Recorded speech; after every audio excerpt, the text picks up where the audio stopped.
This is The Potty with Serene and Pearl. Get it right, Poddy. It's the Trim Healthy Podcast with Pearl, Erin, and Danny. Obviously Serene's not here, and we have a special guest, not so much filling in, but we wanted you either way. Erin, tell us your last name. Harrison. Put that little mic close. I had Harrison in my head, and you know how it is when you second guess yourself and then you just dare not? You dare not. May I introduce her, though? Because she's related to me. Yeah, tell us about Erin. Not by blood, but by grandchild. We're co-grandmothers. Yeah, we are. Co-grandparents. We are. So my son Noble married her daughter Megan, and they had a baby, little Isla, and she is in between us. So we're like the wild grandmothers. We have fun. She has my looks. Yes, she looks exactly nothing of me. Just me. And she has her personality, Erin's personality, which is cray-cray, but we did love her. We love her. So But cute. anyway, yeah, so you said obviously Serene's not here. Well, there's a reason. She's stuck in Mexico. She's stuck? Yeah, we all went to Mexico for a trip. And then her family was there. So they all decided to do this longer Mexico trip, the whole family. And then they were supposed to be back 2 days ago, but the ice storms. And so still the planes are being canceled on them. So she was supposed to be sitting here. And at one point, Serene and I talked about, let's get Erin. But since Serene's not here, I'm just like, let's get Erin. Hold on, though. Can we say stuck? We're in an ice storm. She's in Mexico. I know, but guess what? Are we stuck? She's run out of moisturizer. They've run out of pesos. What? Their B&B that they rented, they had to get out. So when I say they're stuck in Mexico, they are stuck But in you Mexico. said something that's not a real problem. She ran out of moisturizer. That's a big problem. She had this grass-fed butter, and she's been putting it on her face. She told me this morning. How critical is moisturizer It's critical, Danny. when you're trapped in Mexico? Listen, if there was one thing I would take out of a burning house, if there was it would be moisture. It's your moisture. It's my orange silk on my fountain. So when somebody says to you, you're stranded on a desert island, you God, get to bring two things. One of them is moisturizer. Absolutely. What about you, Erin? Okay. Or are you not? I am You a are. moisturizer. You have to. I am so a moisturizer. Or else you go around all day and your face feels dry and Does mine look dry? no, it looks very supple and Spanish. I've never put a drop of moisturizer. Probably why. Okay, this is for white folk. No, you're racist. If you ask, I'm the ethnic.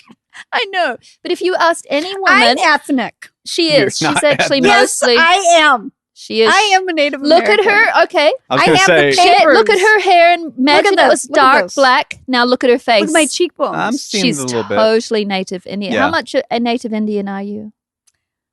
1/16. I'd say with 160. those But boots, she's 100%.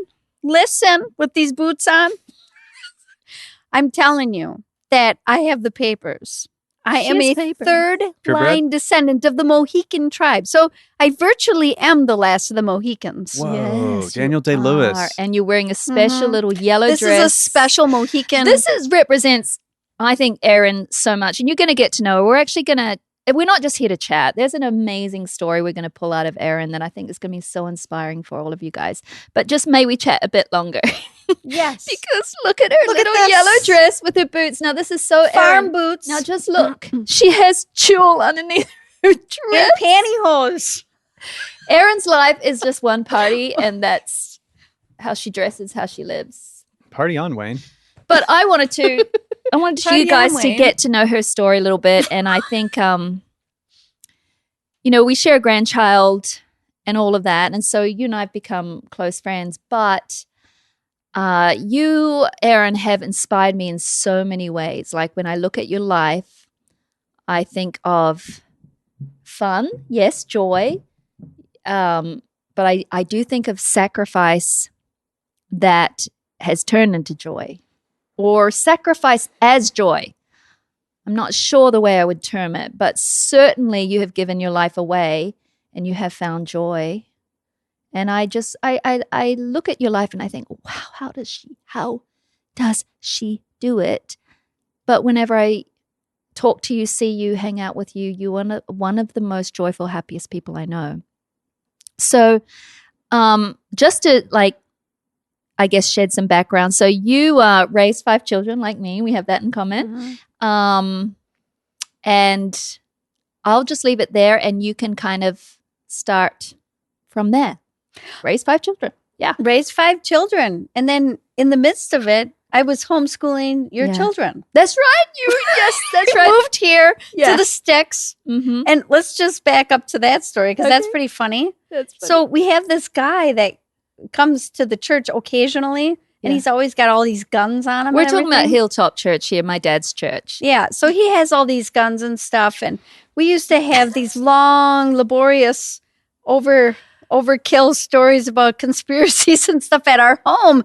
And my husband and I, we just were so thankful that these people wanted to hang out with us, and they would come and have these church services. And they kept telling me to come to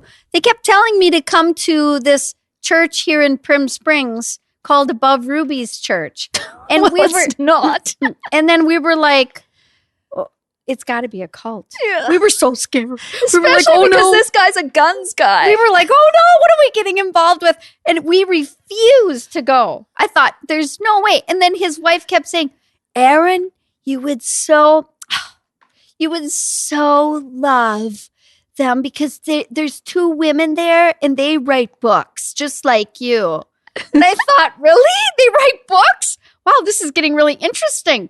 So I went online to look up pictures about this Above Ruby's, and I saw Vange. Our And sister she was Vange. wearing this kind of scandalous looking dress with her arm all hanging out. And I thought, well, at least it's not a cult. Because if it was a cult, there's no way She'd be buttoned up. Yeah, she would Yeah. be buttoned up Yeah. for sure. Actually, she anyone was- sees Vange, they think opposite of cult.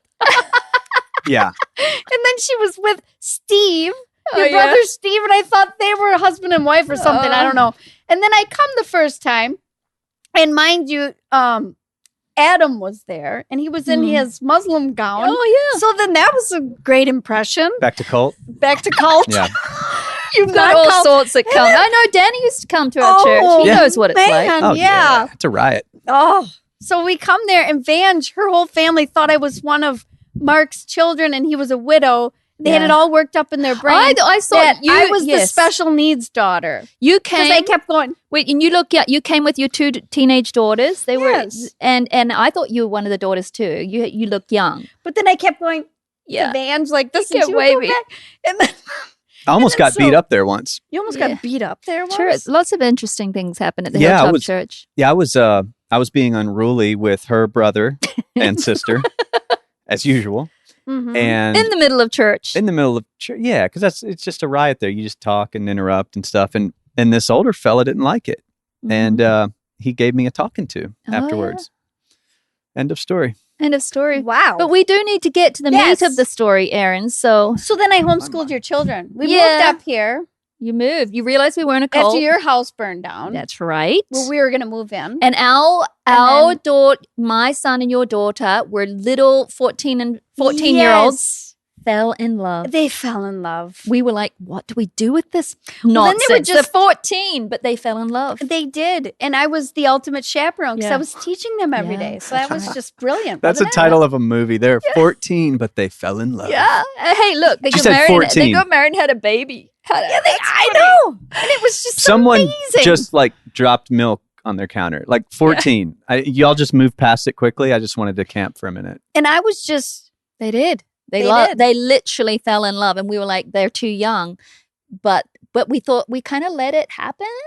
but I was with your mom on Yeah. that. I was like, let's just get them married How now. Yeah, you did. And we were like, no, let's wait. Question, because I have children that age, Yeah. Okay. and I can't imagine Yeah. what I would say if one Yeah. of my children at that age was like, I'm in love. Yeah, and it wasn't just like crush. It was like they literally They were like old people having fights, like but retired it was people like were. love. remember Like, and that? so they went to school together for all those years. Remember all the little grew- old yeah. people squabblings? That They grew had? up together. Like, did you leave the toilet seat up? Like when I'm teaching them, I'm like, what? How do you advise? Like, how did you? Because obviously there's supervision involved. Oh yes. How do you advise a 14-year-old I know. considering marriage? Well, they weren't considering marriage back then when they were. Oh, they well, were. probably were, Okay. but not for that time. They knew they'd have to wait. Oh, But you she saw wanted to maturity. wait Yeah. way longer. Noble wanted to get married much Yeah. quicker than she did. Yeah. Right on the dot of 18, Yeah. he wanted to be He married. did. Is this Yeah. podcast going to get DHS sent out? Probably. Yeah. But anyway, no, we just said to them, because 14 is pretty young, and it wasn't just, oh, I like her, I like him. They felt like they'd found the ones. Oh yeah. Yeah. And we said, remember that first year where we said, well, okay, great, you're just special friends. So how about not a lot of alone time? Didn't we say that? Right. But they never really did. No, that And was Noble always was too afraid to even bring her out on a date. Yeah. Remember that? So he was afraid of so my they kind husband. of loved it. Yeah, in good reason. Because Mark is so tall and big, Yeah. and he looks very. So they kind of loved each other, but they were friends at the same time. Yeah. And then probably the second year they were allowed alone time, but not like a lot of alone time. But they could. Not really. I don't think they ever were alone. You know, I almost called you this morning, Pearl. Yeah. Because Lisa and I were talking Like about for a walk or something. Or for Yeah. a walk. Yes, Yeah. a walk. Yeah. let them do a walk. You can't get And Junior would follow Yeah. close behind Yeah. on his bicycle. their brother. a little attendant. Exactly. Yeah, I like to send my younger son off with my They- older yes. when Because he's a lot of crazy things can happen with 14-year-olds, right? Well, Yes. that's what we were thinking. So we were anyways. thinking that, 'Cause but they're they kinda had mindless. really good, yes, but they had good heads on their shoulders too. I don't know They how were we just lucked out. so We- good. well, we- some people are super mature for But their what were you age. going to ask? Because then we're going to get to Yes. the Yeah. story of why we're here. Well, I wanted to ask about sort of your boundaries with teenagers. yeah, Because, and I was really, and then I thought, oh, maybe I'll ask on the podcast. So this this is is a good time. right time because Perfect timing. I've got a 17-year-old Yep. who always likes to be gone. Like if he can, he will not enter the home. He wants to spend the night out. Yeah. He'll come in, do his laundry. He wants to get to, he's very social Hmm. and we totally support that. We try to, Yeah, because yeah, he's weird, a right? chip off the old block. yeah. So we try to let him, we try to say yes as much as we can. But did you, with your teen, because you've had teens that have gone on and moved out, Hmm. but when they were in that transition where they're like ready to move out, they could live on their own, they've Yeah. got bank accounts, Hmm. but they're still living with you. Did you put any guidelines around how many days a week you could be gone? If you could be alone with a girl, like Oh. how much did you hover? And if do you have kids that have, I have a 17-year-old right now, Danny. so I would love to hear Yeah. from you Male. two both. On, He's a he's a boy. male. A He's male. a male. Okay. Yeah, so Very masculine. I mean, I don't know. Once our children were 18, we said, "Hey, you make your own decisions now, but we'll still advise if you want our input." And they still live there, Yeah, but once but you decide your day, your schedule. no, we're not making rules for them then. However, if they want to live at our home, well, the home has some rules. Okay. But like when they're still 17, 16, we're still in charge. So to us, like if you are with, like if you're like In the our group. son Noble and you're with a girl, oh my goodness, she is precious and you better do the right thing and you better Okay. not be alone with her if her parents don't want that. And you better abide by every stinking rule they ever come up with. Okay, but you don't guarantee it.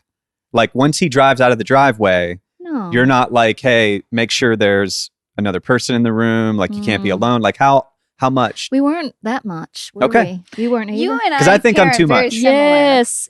We were just kind of like let them. Mark and I have always, our parenting strategy was always to let them know that you trust them. Yeah, okay. Because if they feel that they have your trust, they don't want to let you down. But we also so didn't they want to have do their own stupid trust. conscience. Okay. Yeah. So we try to let them have enough freedom to make dumb choices a little bit, so that they're in an insulated environment. Where Are they allowed to kiss? The first year they weren't, certainly. I don't know if they did.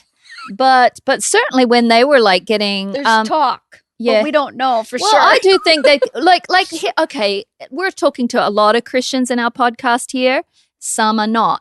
So some of this might sound really cray-cray. There's certain Christians that don't even like kissing until like the wedding day. The wedding day. Is The first wedding kiss. day. Yeah. And that's fine for them. We haven't been like that. I Like think it was after they were engaged. yeah. maybe. I mean but it we- wasn't anything like Yeah. big time or anything. Like that. We Wasn't we Big time. actually Makeout weren't there, sessions or but stuff like there might. that. I don't know if there were makeup sessions. That's not for me to know. But all I'm saying is, I don't know. It was a beautiful thing to watch. I it think was their a beautiful relationship. thing. I think they handled themselves Oh, man. wonderfully. Amazingly. Way better than I ever did. Hey, Let's not go there. Really leaned in. I know. Hey, but so let's get to the story. Okay. So what happened was, this is so critical to tell that Yeah. story because Okay, we're 15 That- minutes in. that was why I got into foster care, because they were all becoming independent and growing up, and I worked myself out of the job. They're all getting careers already. You know, our children worked at an earlier Mhm. age, for some of them for your company. Yeah, that's right. So they were earning a living. They were working, coming home, doing all their own stuff, cooking their own food and everything. So I didn't feel so needed. So I thought, well, you know what? I should just go adopt a couple of kids. So Who thinks Just that? on a Wednesday. just thought, yeah. So I signed up for foster care, and the first call I got, they said there was this little 4-year-old boy that needed to be adopted. His name was Alex. And I said, oh, I'll just bring him on over. We'll adopt him. No problem. They said, oh, but here's the catch. You got to go meet somebody in a hospital parking lot. I said, oh, that sounds a little fishy, Little sketch. a little sketchy. When I got there, I'm thinking it's going to be this beautiful little boy that just running around, going to run into my arms and say, oh, thank you for wanting to adopt me. Yeah. And then it was this little boy where his head was almost Well, you exactly went into the hospital, right? to the parking lot. Oh, they brought him out. In a dark parking lot. Hold on. How did they bring him out? They took him out of the back of the car. This was a different person I didn't know. Okay.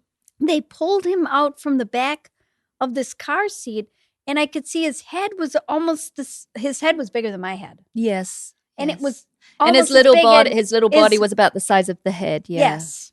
And I was like, whoa, what's going on? And there was this thing coming out of his throat, and he had this trach thing coming out of here, and you could hear him making these grunting noise through this thing coming out of his neck. And I'm like, oh my goodness, what in the world's going on here? We go, and he's like this top level special needs child. I had no idea when they called me that was what we were getting into. So of course we go up there, and we're in a hospital room, and they're hooking up all these machines. They're sucking out mucus out of his neck. And I'm like, whoa. And you can't get near the child. He's just like so frustrated. He grabbed my hair and he pulled like a big clump of hair right out of my head. Then he punched me in the eye and scratched me in the throat.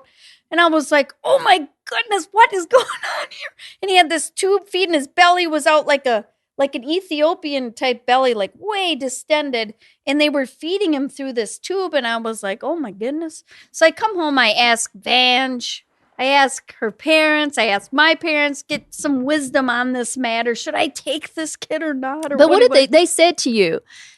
They said to you, he will never walk, Yeah. never talk, never speak or eat. Never on eat. nothing. He will be like this For the if rest you of take his him life. for the rest of his life. Well, because when you adopt a child without special needs, I mean, it's this epic commitment. Like people just go, wow, I'm so overwhelmed at the thought of it. But to adopt someone with that level of special needs, this is now your life. Like Right. you're not like your ambitions, Everything. like I'm putting myself in your shoes, and I'm going, Mhm. wow, all the things I was going to Yeah. do, my Mhm. plans, my everything is Gone. totally and, given up. And it's not just your days, it's your nights. 24-hour care of this Mhm. child, Right. 24. And he came with 24-hour healthcare nurses that were going to be living in our home with us. But I need to ask you this. I haven't asked you this. So you went home. It was just you at the hospital. Or was it no, Mark? it was Mark and I. Okay, so when you went home after like this big shock and talked about it, We What came did you- home to the party. They were having this big dance, and we came there and Oh, we yeah. asked everybody, and everybody was saying to me, "There's no way that you could take that I child." know. I remember That thinking was just like, you would no, no, be no, no, not. no. it's- You're going to you can't. regret this. You can't. This is just I the was worst thinking you thing. can't. You How cannot do could this. you? This is your whole But life. what did you and Mark say to one another? Because you obviously Well, made the Mark said, "If we don't, who will?" And then that night I had a dream. I feel like it was a prophetic dream of some prophetic nature from the Lord, because I was in like Bible times, and I was seeing all these like people in gowns, and they were on the ground just like very they were invalids. And I just did what I naturally would do because I didn't know I was in a dream. And I just went to go grab and help one of these people crying out in pain. And then the Lord Jesus' hands, his nail-pierced hands, came through my hands and picked them up. And then I thought, you know what? I can do all things through Christ who strengthens me. And if God be with me, who can be against me? So I basically had to fight against all the doctors and the specialists and the therapists and everybody because they had such a minimal view of what his progress would be. And they were making $500,000. He was like a cash cow. They kept him. I could tell by the look in that little child's eyes. I could tell that he had a whole life to live and that they were holding him back. And so I just kept fighting battle after battle after battle. So they wanted Wow. the foster care or the adoption care wanted to have him adopted, but he was living in hospital, obviously, had from birth, right?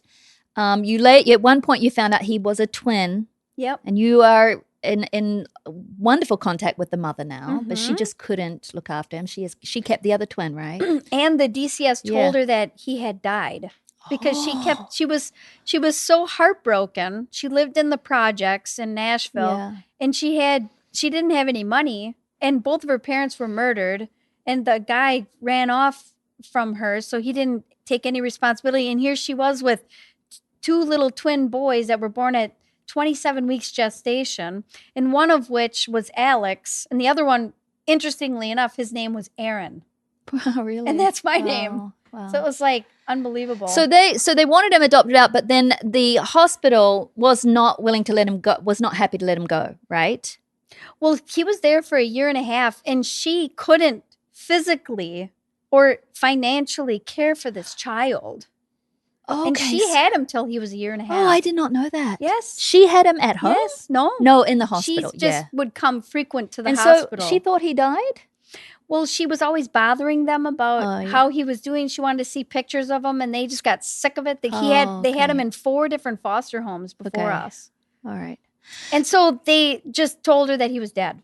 Really? Yeah. So you took Alex home, and I remember because it came with 24 hours. It came with nurses. So nurses had to come to your home and be around the clock to help you. Well, and that was a really he could die at any time, right? Yes, and it was a really interesting story because all 3 of the nurses that worked around the clock, they were all in cahoots with each other, and they had called the CPS on the 3 former foster homes.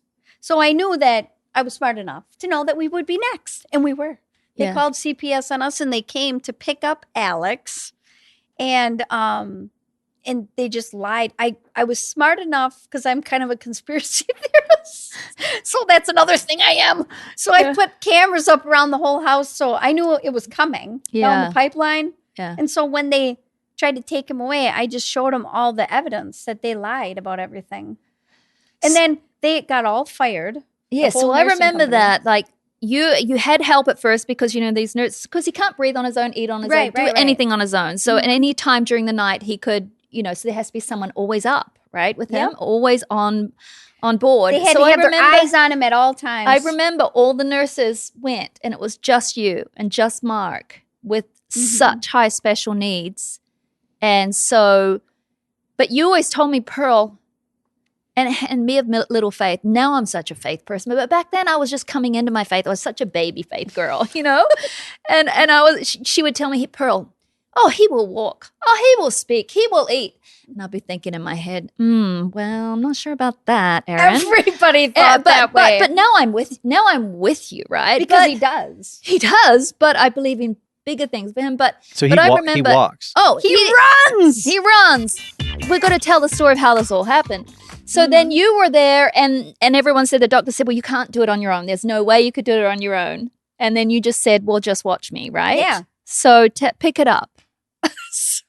By the way, do you have any medical experience before this? No.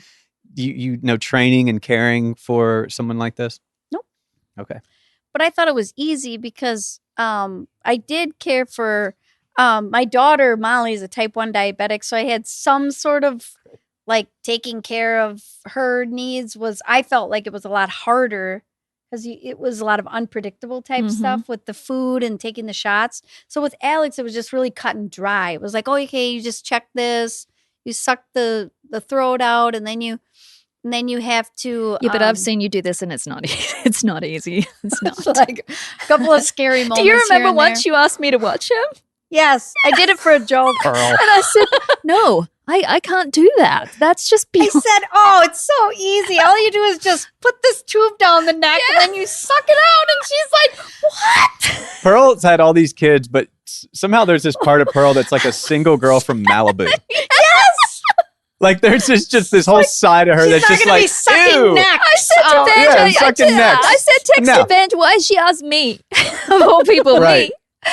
But anyway, Like I would not call Pearl to babysit my kid. hey, I'm babysitting 3 grandchildren You're tonight. babysitting our I grandchild am. tonight. And 2 Ours. others. But hey, so anyway, so Yes. but talk to us. So they Okay, so he had hip dysplasia. He had about 50 different diagnoses. yes, Okay. So it was always the challenge of getting all those things knocked off because I knew that he really didn't have epilepsy because I saw it right in his records. Right after he got vaccinated, he had these seizures. And of course, they didn't want to admit that it would be the vaccines, of course, because that would just be so bizarre, you know, to put 2 and 2 together like that. yeah. So instead, let's put him on a psychotropic drug. Let's just dope him up so all he can do is go like this. And then sometimes it'd be violent too, right? Oh yeah, because the drugs made him violent. yeah. So my first job was like I had like a checklist. Yeah. Okay, he's gonna walk, he's gonna talk. And, you know, in the meanwhile, I get another child. Wow. Yes, but we'll get while to I'm that. doing that. We'll get to that. So he needed his hip fixed. Well, first off, his diet. Let's go back to the diet. Yeah. So his belly was out to here, and of Yeah. course, they don't realize that maybe it's the food they're feeding him, the tube feed. Yeah. And look at the main ingredient, canola oil. Right. First Oh, they're ingredient, pumping him with canola oil? canola oil. And then And he was beyond constantly sick too. Not Oh, only and did he have his he limitations, couldn't even poop on his Yes, own. I had nothing. to take my finger and shove a suppository up him, and it was a really This is strong why I'm not medicine. babysitting. You can understand. I now, told right? her to. And she All you says do this is just is easy. Put the blue glove on. She says put this the is- glove on, Pearl. But this is her life now. You've gone from like, you know, we were both on the stage together where our children are growing, you know, we're doing business things, you were doing your business things, and then suddenly you were 24 hours with gloves and pulling stuff out of her throat and poop and Yes. Well, then I thought, if I know he's gonna poop anyways, I might as well potty train him. So I got this little tiny toilet, and every time I'd put the thing in, I would sit him on there and put a movie on for him to watch, so he'd relax. And then he learned how to poop on the toilet, and since then he's never pooped I in his fall pants. apart when I have to like put a Band-Aid on my daughter's boo-boo. you wouldn't be babysitting Fall either. apart. But talk about the food, because that was huge. Okay, It so the changed him so food. much. So of course I'm like really into health and wellness. That's Yeah. another thing we have in common. So there was a lot of years that Mark and I were homesteading big time, like where we were so poor, we dared never to go on food stamps. We just took every penny we had and we bought everything in bulk, and we bought all these animals, and we did this whole homesteading thing. So we grew all of our food that we ate, everything. Yeah. So then, you know, I look at labels. Right. I study stuff like that. I don't want GMO stuff. I don't want any of that crap. So what I did, Christian was- cuss word there. Yeah. Christian, Very edgy. very, edgy. very punchy. Sorry, kids. Sorry, kids. Anyway, the label on there, I'm like, oh my goodness, all of this. I know all of what this is. DHEA and the food colorings, and oh my goodness. And sugar was in it. High fructose corn syrup was in this stuff. That's I what thought- is only food too, because That they was inject it it. into their stomach, right? Yeah, right That's all into he the got. stomach with the tube. Canola oil, high fructose corn syrup. Yep. What are And these his people stomach was smoking? lit- Red literally- Lake and Yellow Lake too, And it was his stomach was literally like this, and I could hard tell. and And he was in pain. So what I did was, What is the reasoning behind that? they wouldn't even listen to me. Better to put him on water. It's hospital food. They said, no, he's doing good on this. And I pulled up his shirt and I said, he's doing good on this? You call this good? Because he's so bloated. Yeah. I said, this poor child. So what I did was I ended up getting another opinion from another doctor, and I got him on this beautiful organic nourish food. So that was step one. Then he was having regular bowel movements. We didn't need the medicine anymore. Hallelujah, right? Wow. A big win. Yeah. Big win right there. Just nutrition. And his color of his skin wasn't gray anymore. Oh, I remember. Yes, Oh, he's his got skin this was beautiful. gray. He's a He's beautiful. got this golden, He's a beautiful, like a beautiful- black skin, no, brown skin, I would say. He's Yeah, kind but of. he looks like just At the first he was most ash. beautiful golden He was brown. ash, and now it's beautiful. just- his skin. It just is. It's like, and it's soft like butter. And he used to have to take all these creams for eczema and psoriasis Yep. and all this stuff. He doesn't have anything. He just has the most beautiful skin because of his diet. Yes. So that was the one first win. Second on the list was to walk. So he had hip dysplasia from birth. His hip bone was all the way up by his ribs. And his little legs were And they about weren't as- going to fix it. They weren't going to fix it. They Hey. said, he'll never walk anyways. His legs were is about like 2 fingers. Oh, My yeah, two they were just- finger. They were. Because he never used them. They he were could never use them. very atrophied. Like Yes. little tiny little toothpick legs. Yep. So I remember his first steps were at my house. I know. That was so fun, wasn't it? Like one of the best days of my life. I know. And, like I want to cry. So she just kept saying he will walk, he will walk. He got his surgery, He got right? his But they still surgery. said he wouldn't walk. They still said he wouldn't walk. So it was a whole year. I had to set, I Yeah. made obstacle courses all over Yeah. my house and things all over the wall that he would have to stand up and sit down and stand up and walk up some steps and this and that. And you would to just stand. strengthen his Yeah. legs just from standing to, and it was so much blood, sweat, and tears. But But I you would just fought stand hard. behind him, walking and Yeah. walking behind I would him, just walking, keep doing keeping, it, moving be on his my legs. hands and knees, and I just wouldn't give up on him. And this kid is running now. Yeah, running. I remember the first day we were over at my house, Vange, you and I, and the kids, and at that point he was standing, and then He took a step, he took a step, and then he took another step. and we were We screaming. were screaming at the door, like, ah! Like we saw a miracle in real life. I felt like I was one of the people watching the Red Sea, the sea part. Yes. It was that huge. This child that they said would never do any of those things, and there he did it, and he was defying, the words spoken over him. Mm-hmm. And I have to say that was because of love and because of belief and because you poured your life out. And I know that there has been days that are super, super hard on you. Like, Oh yeah. like you were one of the happiest people I know, but I know that it has been hard. Oh yeah. So how do you get through the hard? I don't know. Sometimes I just put a movie on and let him watch a movie. No, yes, I know, but I don't mean that because we all do that, right? But I mean your brain space. Have you ever thought, and I've asked you this before, have you ever thought, did I make the right decision? Should I have done this? Like, what did I do? I can't undo it now, but what did I do? Because it's taken my everything. It's been hard. It's been hard, but you've It's loved been the best it. thing I've ever done. I would Yes. say it really has. So you've never, and I think I asked you that once, and you said I've never had that thought. no. See, that's so interesting to me because I feel like you've got the scale, and when you choose to like do things like this, in a selfish sense, but in a sense, your dreams are over. Like whatever you had planned for your life is over. So I need more from you. I'm with Pearl.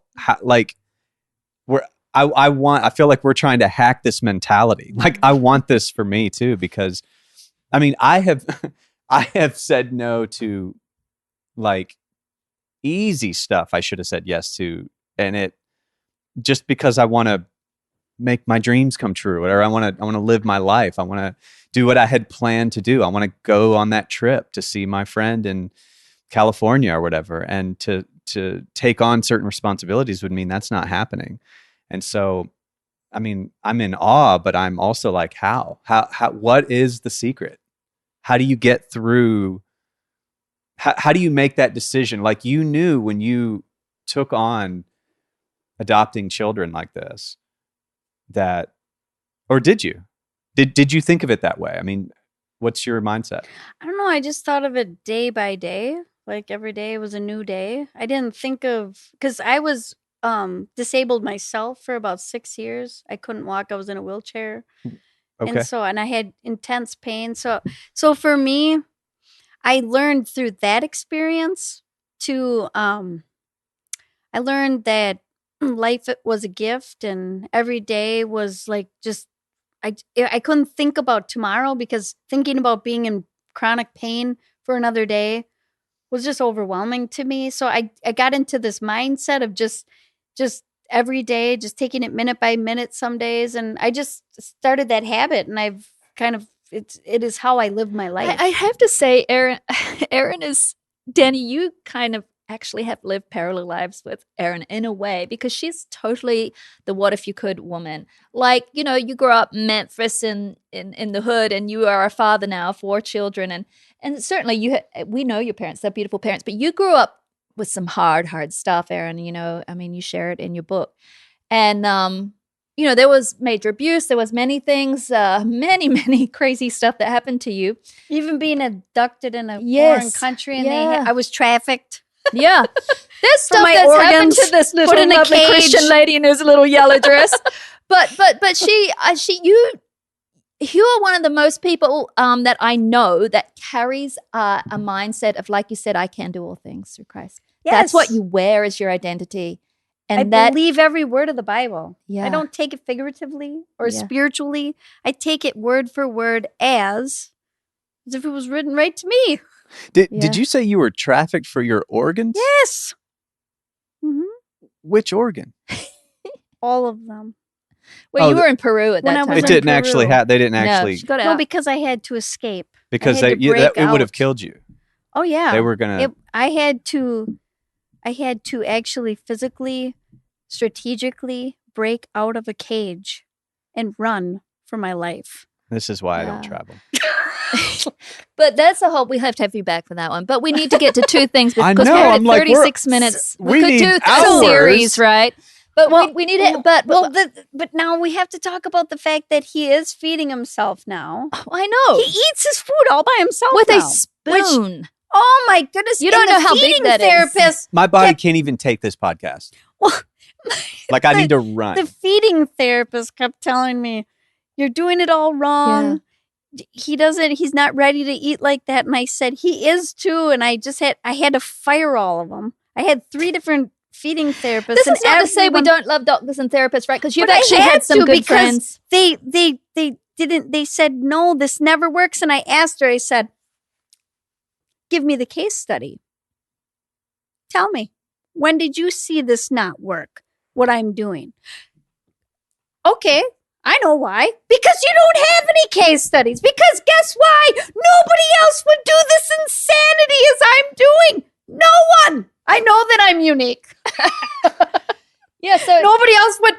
I literally remember when I wore the casts on my arms, because my arms literally almost broke from all the stress of trying to feed this child with the spoon. I'd go like this, and his hands would push against my hand like this, and he's very strong. And I would keep going to eat. And then he would put the food in his mouth. And then he would hold onto my hands. And I had to literally pry his fingers off of my hand. Did he not want to eat? Or he no, didn't know how? Did. He just Yeah, because had you kept these saying impulses. You kept saying to me he wants to eat. And they always said he doesn't. It didn't look like it. Didn't look like it. He had food aversions because of his trach. Yeah, but the whole throat was repaired. Yeah, totally rebuilt. He breathes on his own. So this is what I want to ask you. 2 things we need to cover now before the end. He loves to eat. Yes, I know. He begs to eat. He even says the word eat. Yeah. So here's the thing. 2 things. I want to talk about Catherine, who you adopted, who will be with you for the rest of her life too, because she's also special needs. So both Alex and Catherine will be with you and Mark forever. Yeah. So we would need to talk about that. But I want to go to really quick, because you said your arms. You've been through a lot of physical challenges with Alex and Catherine, and just the endurance of raising these children. You had to be so strong, because of course you had to carry him before he couldn't walk, and even now he needs extra. So you had to get strong. Well, normally people have a newborn, and how much do newborns weigh, Danny? Yeah. 8 pounds, 10 ounces. Yeah, or something. Something like that. Okay, so I went from not carrying anything to having a 32-pound child to pick up that was like a newborn baby. Yeah. Can you imagine a newborn weighing 32 pounds? Why was the newborn weighing 32 pounds? Well, because it was Alex, because he couldn't do anything. So he's 32 pounds. So my arms couldn't, like he normal 4-year-olds, they can do some things by themselves. You don't have to carry them around like you do a newborn. But I with see. Alex, Yes. I had to carry him around like a Because he was newborn just baby. getting started when Yes. you got him. Yeah. Yeah. Because he was never taken out of the crib. Right. He was always in a crib, and I didn't want him to live that kind of life. Yeah. No. So he at the hospital, he had lived in a crib. He one lived in taking a him crib out. for the first 4.5 years of his life. Yeah. So, but so I've watched you then So undertake this transformation of getting yourself strong because you had to. Because now he's about 50 pounds Yeah, now. yeah. He's gained so much weight because I puree all this super healthy food, like kefir I put in his food. Yeah. And I put berries, and I put the Nourish food too, Yeah. but I also put like the collagen powder Yeah. and the protein powder Yeah. that you offer. I put all that, and baobab and Yeah. raw honey and all that So good he still stuff. can't like chew like steak. Avocados can and he? everything. Can No, he- he cannot. But I have to make the food a certain consistency, and it's like high caloric value, like with good fats and everything. So it's about 800 calories in 1 cup of food, Yeah. which sounds like a lot, but for a little guy like that, he needs everybody Yeah. can get, and he's beefing up. He almost looks a little chunky by now. It's so cute. What tips do you have for the world to get over ourselves? I think the biggest cure for depression is to pour into something or somebody else other than yourself, because you don't have time to feel sorry for yourself anymore. And who wants to just sit around and do that all the time? It's pretty boring. Erin, you're one of the legends on planet Earth, and I mean that. I've interviewed world famous celebrities, and all they've done is made us laugh. I mean, this is what fame looks like. Yeah. Oh, And I agree. And that's why I dragged her in September, tried to get her. We took a cruise. Yes. And it was like her whole life is these children. We got to talk about Catherine. She adopted a Down syndrome little girl, and she's just the sweetest. So, Alex and Catherine together. There's 2 of them now. but strangely enough, Yes. you think, oh, Alex is so hard to take care of. Oh, he's the easiest child in the world. He's just the most beautiful, well-mannered little boy. He's just the sweetest little boy. He's like, it's almost like when I'm with him, I feel like I'm just with Jesus, because he's got the sweetness and purity of Jesus. There's not 1 ounce or bone of guile in his body. It's just amazing, like, especially when I see Mark with him too, your husband. And I've always Oh, said to you, yeah. like, what does Mark think? Was this all you pushing this on he him? But loves it. your husband Mark just loves these children. It's like Oh, God gave you yes. this love, this fierce love. I dragged you away because I felt like your every waking hour was with these children. We went on a cruise. But you were just happy to go back to your life too. I mean, you loved Yeah, it. But of I kept course. thinking, boy, is she dreading going back to all that work and all that? But you weren't. No, the minute I walked in the door, Yeah. we turned on super simple songs on YouTube, and we had a dance party. Yeah. She's And always Alex, dancing with that's them. what he wants. He wants nothing other than to just dance with me. He loves to dance. He's a that's party animal. And it's a miracle in itself, because every time you're dancing with him, you're defying curses that were put on him. Yeah. And she just spoke them off, Danny. If there's ever if no one believes in miracles, I'm sorry. I mean, if someone says I don't believe in miracles, I'm just sorry. Just you're wrong. I've seen it. I have seen it. It's right here. It's in her life. It's in this child. I've seen it. Too much. This is what success looks like. Success looks like we're a day away from food stamps, and we're saying yes. Because if we're not, then who's gonna? Who's gonna? I know. Mm-hmm. And no one would have. No, I don't think anyone would have, but you did it. And when he graduated from complex care, which is this big part of Vanderbilt University, they have complex care where they take care of the sickest children. And he was one of the sickest children that they took care of. And she cried when she discharged him, and they had a little bit of a party up there because they're like, you don't understand. She says, we don't ever discharge a complex kid. Yeah, because you'd had to take them She's- back the whole time for treat. Well, yeah, she said, we don't discharge them, but this child does not need us anymore. Yeah, he's But this never discharged. happens. She says the only time we discharge them is to the grave. sadly. They just die because they're so fragile. He's not fragile. He's so No, healthy. he's so robust. But I do want and to. he's not on any medication now, I must add. I know, it's just incredible. He's- But we've he's got to not go on to any this part because medication. I'm trying to bring it down to the trim and healthy part. You had to get strong. You had no other choice. Yes. So tell us what you did because you're so strong now. And, you know, Oh. when we were on our cruise, I would- every day I would get up the top. I would wake up. We'd go up to this. Our special place was on the Serenity deck, right? Oh, yeah. And I would get up in the morning and there would be Erin and she's got her bands and she's like doing all I this don't care what anybody She's thinks. training in front of everybody with her little dress and her little things underneath. And But the tell us- cat cows. Yes, but you've had to, right? Oh, yeah. Because my back was always going out in my neck and I was in severe pain trying to lift these children and hoist them and turn and pick them up. So she's 36 pounds and he's 50 pounds. So you Yeah. can imagine there's a lot of lifting that goes on. Yeah, there is. And she's a little stinker. And Down syndrome people do the plop. Yeah. And she does this plop thing where she like melts her whole body into the ground. And I have to try to pull her up. It's like she's still like oozing down while I pick up. So I've had to She strengthen is- my arms, just like the Bible says, the virtuous woman, she strengtheneth her arms. But you feel So they- better now from being strong than you ever Oh, have. I am so- so strong now. Yeah. Like I just was organizing just- Catherine's room and I just picked up, there was a big garbage bag full of heavy stuff in there. I just grabbed it up like this. And like that's that. from what? That's usually like what my husband would do. He'd and just it's go, hey, it's just a little routine that you design yourself with Yeah. these exercise bands, right? and I'm getting such results. yeah, it's incredible. Like feel my arms. Oh, I know, babe. You're so strong, mate. Mikey's like, Mom, you're ripped. She's like, look at her. She's got a 6-pack. Yeah. Can I we see? actually Can have- we see a bicep? Yeah, she just showed. Okay. But if you feel it, that's where it is. If you feel it, it's like really I'll- solid. I'll take your word for I'm it. picking up these 50-pound children and I just curl them. Yeah. And I think, you know, it's really amazing because you wouldn't be able to do this unless, you know, you took care of yourself so you can take care of others. But I You didn't do eat- it to look good. I know. I didn't do it for looks. No. I did it so I don't injure myself. Yes. Because injuring is, I can't take a day off. You understand that, right? Yeah, I do understand. Like, who's that. going to take care of these 2 children? You going to come over, Danny? No, ma'am. No. Okay. Are you She going already tried to? me. She already tried me. No. It didn't work. She's not coming. I took you on So a cruise I- instead. Pearl and I are there's for no show help. only.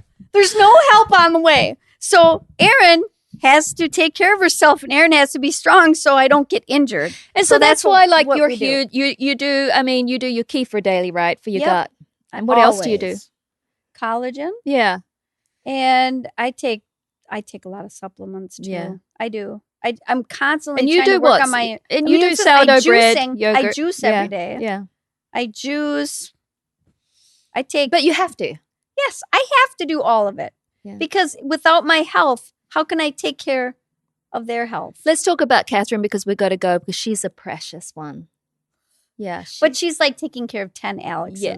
Yeah. Really? Yes, Just because she's a little Because- woman?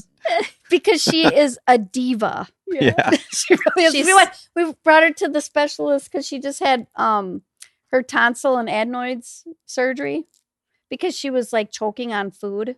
So the specialist wants to look at her ear and she goes like this, Yeah. She's always doing that. like this. It's glamour.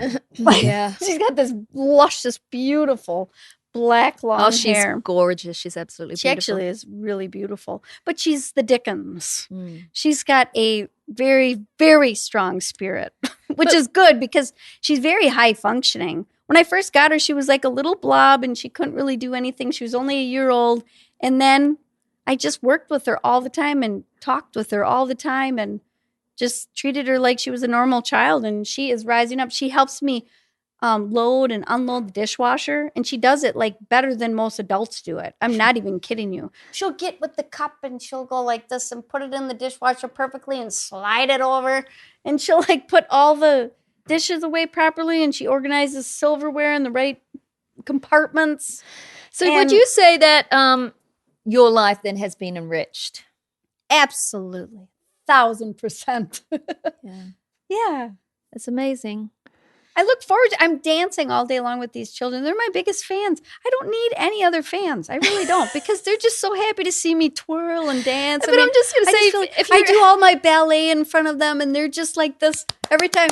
They clap for me. And they're just like, and then I sing opera for Alex because that's his favorite thing is opera music. He likes fine dining. He likes me to light the candles. And he likes to have classical music playing while he's feeding himself his food. And then I sing, and then he always claps. But you Every know, time I'm I thinking about it. You sing. know, we think of the vagus nerve and all that, and what it's it's our healthy nerve, in our body. It turns on our immune system. Mhm. Think about what it's stimulated by laughing, by dancing, by giving Yes. love. Actually, giving out love stimulates our vagus nerve. So your vagus nerve is pretty much stimulated all day, and that's probably All why you're so day. happy. That's probably what it is. See? That's what Well- everybody needs to do. There's 450,000 children that are waiting to be adopted in this country alone. Yeah. But who's going to do it? Hey. My life's been changed. Yeah. Well, this is Erin. This is my co-grandma, and I wanted you guys to meet her. So, hey, we may have you back, Erin. Oh. See ya. Bye, kids. Trim nothing on my way, and then I'll be trim